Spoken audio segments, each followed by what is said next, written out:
Salut! Sunt Madalin și te învăț să programezi cu Go. În acest video vom vedea cum să instalăm Go pe Windows.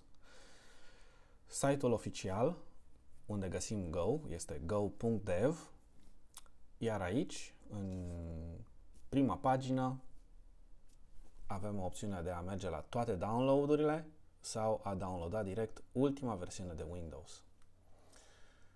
În acest moment fiind Go 1.22.0.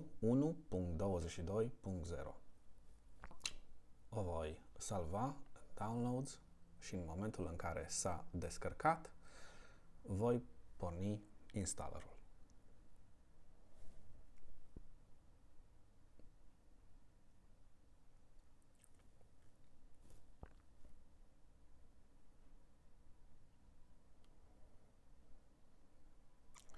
Ok.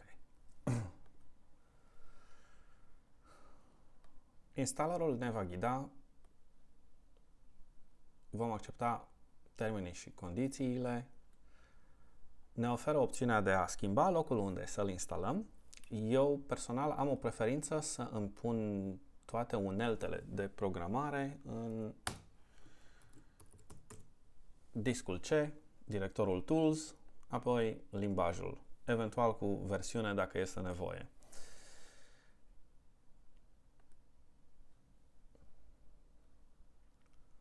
Totul este gata și se va instala.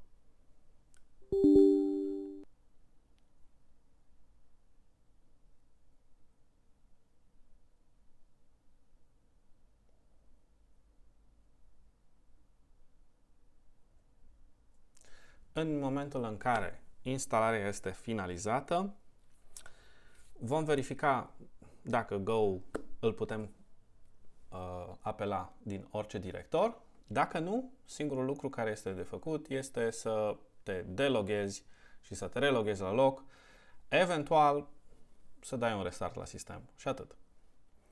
Deci, să vedem. Go version. Se pare că pentru mine a mers. Dacă nu a mers, efectiv un restart la sistem.